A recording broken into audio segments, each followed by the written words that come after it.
Here's the way I like to put it. This is something that is just fact. Namely, if you find a Haitian who wants to come to the US and you just give him a green card, he will overnight start earning about 15 times as much money. Right? This is not ideology. This is something you can see with your own eyes.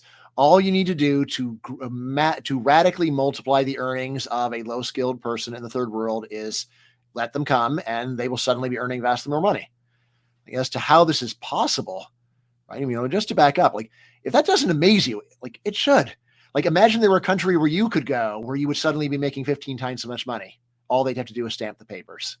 Like, that would be amazing. And he's like, wow, there's a country like that. That's fantastic. So for most of the world, the US is a country like that. All right, now the question is, how is that possible? Right? And the basic economic answer has to be because the productivity in the United States is 15 times what it was back in Haiti. Right? It's very easy to see this for agriculture. You're going to see that someone who's working in a primitive farm in the third world, you measure how much food they're growing, bring them to the US, put them on a modern agribusiness and see, wow, that person is making vastly more food than they were back home.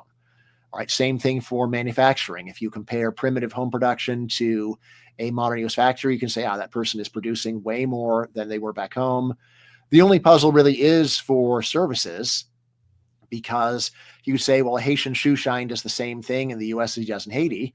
But that's not really true, because the main point of a service is to save time. And when you save more valuable time, you, again, are actually being more productive. When you save an hour of Bill Gates' time, you've contributed a lot more to the world than when you save an hour of my time.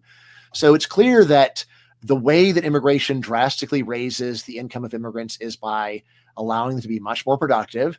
And then the only intellectually serious question, which is the heart of my book, Open Borders, is how many people can we let in and get this benefit from? How scalable is this? If we let in one person, we know for a fact it's going to massively enrich not just that person, but the world, because they're producing a lot more than they were producing before. We can let in 2 people. We can have 5, 10, 100. We can do all that. 1,000, sure. 10,000, yes. 100,000, yes. 1 million, 10 million, 100 million, 1 billion. The only intellectually serious question is there some point where there are some negative side effects of immigration that are so awful that they overpower those incredible obvious gains?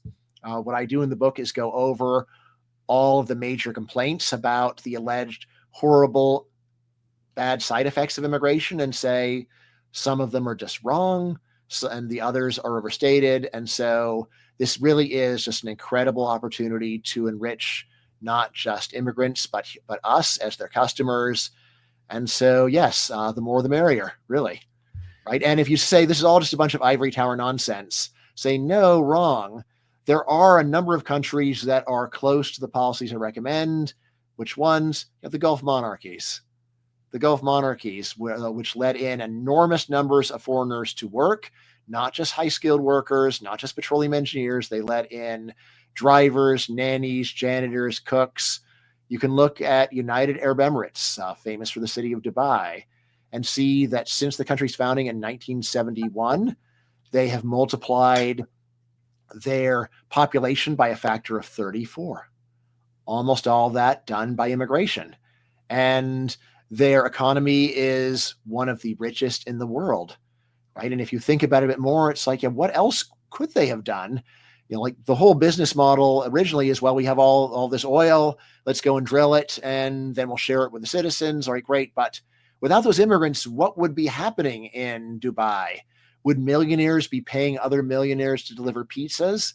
They had to let in low-skilled workers for the money to be even worthwhile.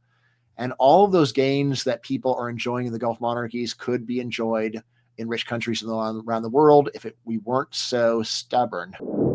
If you liked this video, check out the full interview. Also, don't forget to hit the like button, subscribe, and click the bell icon so you get notified every time a new video is uploaded. Thanks for watching.